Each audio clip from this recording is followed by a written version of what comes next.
कि इनको किसान और गरीब के बेटे से कितनी नफरत है।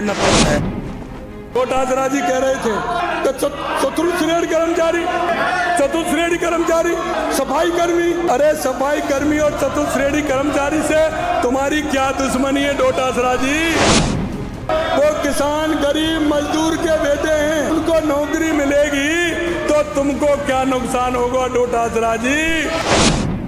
आपका ध्यान तो आरएस में होगा कि इनको किसान और गरीब के बेटे से कितनी नफरत है।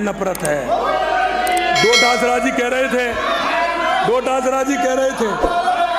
कि चतुर्थ श्रेणी कर्मचारी,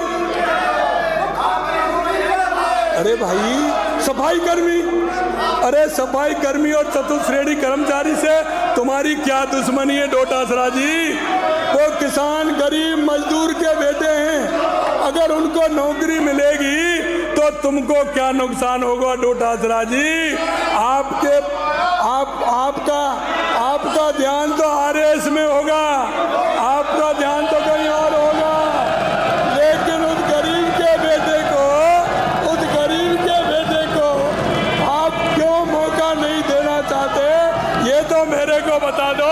अरे वो चतुर्थ श्रेणी कर्मचारी, मैं एक बात और कहना चाहता हूं अध्यक्ष जी आपके माध्यम से, ये क्या 55,000 जो चतुर्थ श्रेणी कर्मचारी की वैकेंसी है, मैं आपसे कहना चाहता हूं, क्या ये 1 साल की है?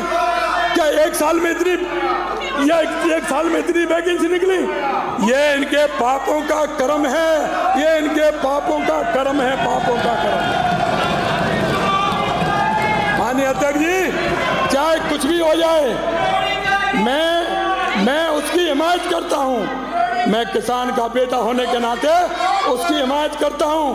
तुम कितना भी जोर लगा लीजिए, मैं किसान मजदूर के उस बेटे को हर कीमत पर राजस्थान की नौकरियां दूंगा। तुम पे कुछ होने वाला नहीं है, कुछ करने वाले नहीं है, नौकरी दूंगा उनको। आप राजस्थान की जनता को कितना ठगोगे, शर्म नहीं आती? आपने 70 साल में इस राजस्थान को बर्बाद करके रख दिया। आत्मा से कहता हूं, जिस गरीब की दुआ से आप आते हो, जरा लिहाज करो।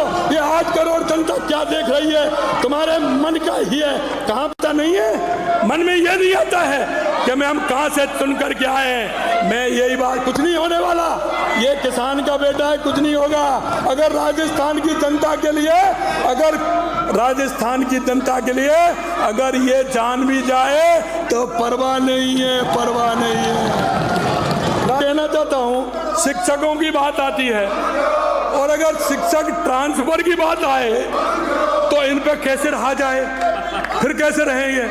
फिर तो इनको मैं याद दिलाना चाहता हूँ, शिक्षकों की बात करने से पहले उस बिरला ऑडिटोरियम को देख लीजिए कि मुख्यमंत्री के सामने शिक्षकों ने कैसी पीड़ा व्यक्त की, उसको देख लीजिए।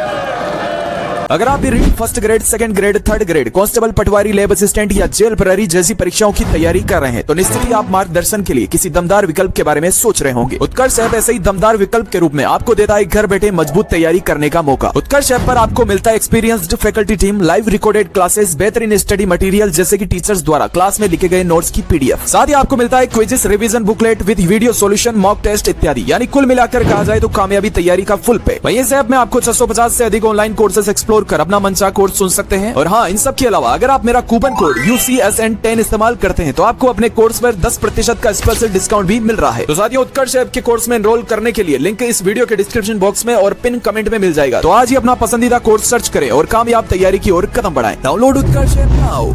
मैं अभी तक हुई 59,236 भर्तियों में 19,033 शिक्षकों की भर्ती हुई।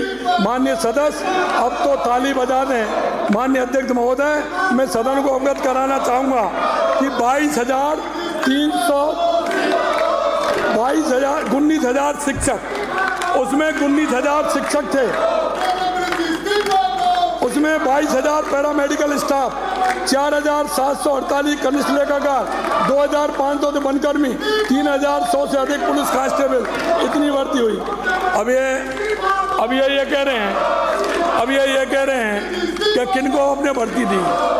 किनको भर्ती थी?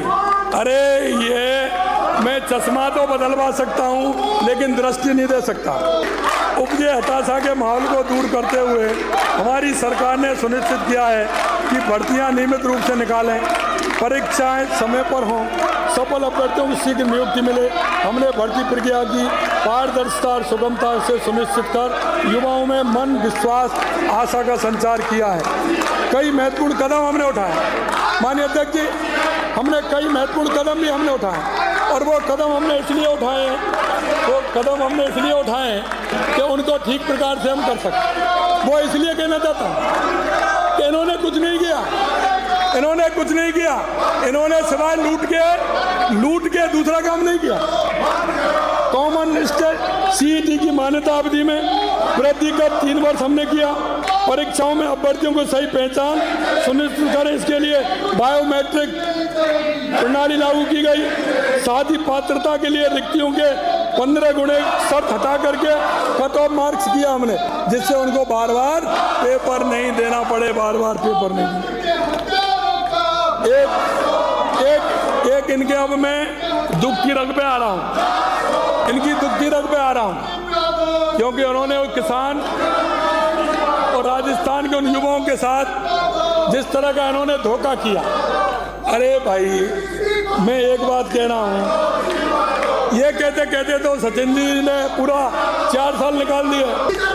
आपकी सरकार पेपर लीक की सरगना सरकार है। माननीय अध्यक्ष जी, पेपर लीक की पूरे देश के अंदर सरगना सरकार थी राजस्थान। आप लोग पेपर लीक की बात करते हैं, ये तो और हमसे बात करते हैं। उल्टा चोर कोतवाल को डांट रहा है।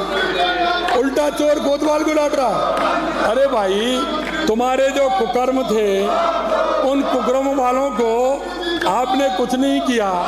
हमने तो उनको पकड़ा। आप किस मुंह से पेपर लीक की बात कर रहे हैं, जबकि आपके कार्यकाल के दौरान पेपर लीक माफिया सक्रिय रहा, जिसके कारण लाखों प्रतिभा युवाओं का भविष्य अंधकार में हो गया। अध्यक्ष महोदय, मैं आपके माध्यम से कहना चाहता हूँ, पूरे 5 साल युवाओं में निराशा, असंतोष, हताशा का वातावरण रहा। इन्होंने उन युवाओं को उनको कितना परेशान किया था। हमारी सरकार ने निर्णय कर पेपर लीक मामले में एसआईटी गठित की।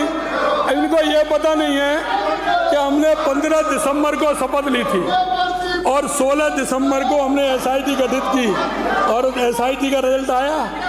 एसआईटी का 2 से 64 अपराधी बनने हैं, 2 से 64 बनने हैं, और अभी आने वाला है। चिंता मत करिए, मैं छोड़ने वाला नहीं हूँ, आने वाला है। और कई लोग आने वाले हैं। मैं तो क्लियर कर रहा हूँ कि आप फिर ये कहेंगे ये क्या हो गया। अरे चिंता मत करिए, भगवान कृष्ण की भूमि से आता हूँ, चिंता मत करिए, एक एक का चुकता होगा। जो भ्रष्टाचार में डूबे हैं बिल्कुल आएंगे, बिल्कुल आने वाले हैं। रात के अंधेरे में भी नहीं सुनने वाला हूँ मैं, रात के अंधेरे में भी सुनने वाला नहीं हूँ, इसलिए चिंता मत करिए।